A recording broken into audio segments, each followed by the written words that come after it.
Hi అండి. Hello, నమస్తే. అందరూ ఎలా ఉన్నారు? బాగున్నారా? Welcome to Surekha kitchen. ఇవాళ నేను రవి సప్తమి వీడియో పెడుతున్నానండి. సారీ ఫర్ 4 డేస్ నుంచి మనకి వీడియోస్ రావటం లేదు. కొంచెం బిజీగా ఉండటం వల్ల వీడియోస్ చేయలేకపోతున్నాను అనమాట.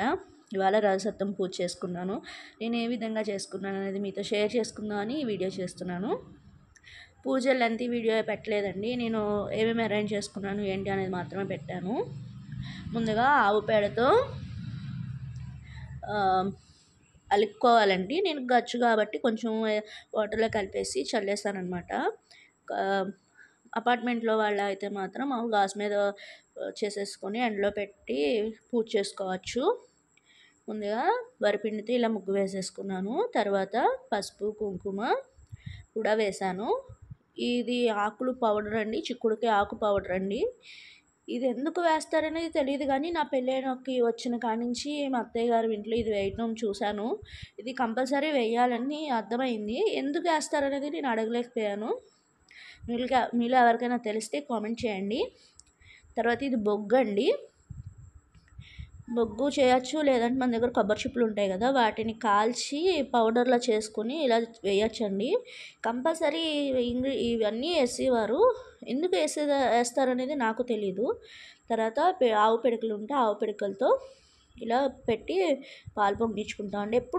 ప్రతి సంవత్సరం మేము ఇలాగే చేసుకుంటాము. కంపల్సరీ ఇలాగే చేస్తాం అనమాట. మనకి మట్టి నేల అయితే అలుక్కోవచ్చు. మనకి రథసప్తమి రోజు అలా కుదరకపోయినా ఏదో ఒక ఆదివారం, మాఘమాసంలో ఆదివారం నాడు ఏదో ఒక ఆదివారం నాడు చేసుకోవచ్చు అనమాట. ప్రత్యేకంగా రథసప్తమి రోజే చేయాలని ఏం లేదు. ముందుగా కొంచెం ఆవు నెయ్యి వేసి కర్పూరం బిళ్ళలు పెట్టి వెలిగించుకున్నాను. ఎటువంటి కిరోసిన్ కానీ ఏమీ వేయకుండా వెలిగించుకోవాలండి. పిడకలే కాబట్టి తొందరగా అంటుకుపోతాయి. తర్వాత నేను చెంబులు పెట్టుకున్నాను. చిన్నవి అయితేనే తొందరగా అయిపోతుందండి, లేదంటే టైం పట్టేస్తుంది కదా. చూసారా, మంచి ఎండ వచ్చేసింది అనమాట. చాలా లేట్ అయిపోయింది పూజకి. పాలు పెట్టేశాను ముందు. ఇంకా దేవుడి దగ్గర ఏం చదువుకోలేదు. ముందు పాలు పెట్టేశాను. ఈ పాలు కాగేలోపు మిగతా ప్రాసెస్ అన్నీ చేసేసుకోవచ్చు అని. పాలు మొత్తం పొంగి వచ్చాక మనం పొంగల్ చేసుకోవాలండి. పొంగల్ కంపల్సరీ చేస్తారు కదా రథసప్తమి రోజు, శరణం. చూసారా, పాలు కూడా పొంగొచ్చేసినాయి. మనం ఇందులో స్పూన్లు కానీ గరిటెలు కానీ వేయకూడదు. కొత్త స్పూన్స్ ఉంటే వేసుకోవచ్చు, కానీ చెరుగ్గడ అయితే శ్రేష్టం అండి. చెరుగ్గడే వేస్తారు. చెరుగ్గడ సగానికి చీల్చేసి వేసేసుకోవడమే కలుపుకోవడానికి. చాలా ఈజీగా చేసేసుకున్నానండి. పెద్ద ప్రాసెస్ కానీ డెకరేటివ్స్ ఏమీ చేయలేదు నేను. చాలా సింపుల్గా ఈజీగా చేసేసుకున్నాను.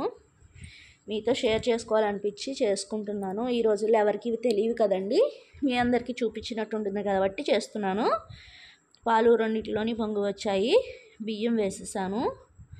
ఇన్నన్నీ క్వాంటిటీ ఉండదండి, చిన్నవి కాబట్టి ఒక కప్పు పడతాయేమో అంతే. ఒక 2 గుప్పులు పెద్ద దాంట్లో, ఒక గుప్పుడు చిన్న దాంట్లో అన్నట్టు పడతాయి బియ్యం. ఎక్కువ పట్టవు. పెద్దది పెడితే మనకి ఈ పిడకలు ఎక్కువ ఉండాలి, అలాగే టైం పట్టేస్తుంది. అన్ని పాలు పోయలేము కాబట్టి 1 లీటర్ పాలతో చేసేసానమాట. చూసారా, మధ్యతో కలుపుకుంటూ ఉండాలండి, ఎందుకంటే పొంగిపోయి మొత్తం చూసారా తెపాల నిండా ఎలా పొంగిపోయాయో. ఉడికేటప్పుడు పైకి వచ్చి మొత్తం పొంగిపోతాయి అన్నమాట. చూసారా, మొత్తం ఉడికిపోయింది. పక్కకు తీసేసుకున్నాను. కొంచెం పూజ కూడా చేసేసుకున్నాను అనమాట. చిక్కుడుకాయలతో రథం చేసుకుని ఎర్రచందనంతో సూర్యుని బొమ్మ వేసి చేసుకున్నాను. విఘ్నేశ్వరుడు కూడా ఉన్నాడు పక్కన. వినాయకుడు పూజ కంపల్సరీ కదండి. పూజ చేసుకుని దీపారాధన చేసేసాను. ఇప్పుడు నైవేద్యం సమర్పించే టైంలో కొంచెం బెల్లం వేసి కలుపుతున్నాను. వేడి మీద వేస్తే పాలు విరిగినట్టు అవుతాయి కదా, ఒకసారి చల్లారుతాయని పక్కకు పెట్టేశాను. ఉడికిపోయింది అంతే. కొంచెం ఆవు నెయ్యి కూడా వేసి సమర్పించేసుకోవడమే. చాలా ఈజీగా సింపుల్గా చేసేసుకున్నానండి. Thank you for watching. Like చేయండి, షేర్ చేయండి, సబ్స్క్రైబ్ చేసుకోండి. బాయ్.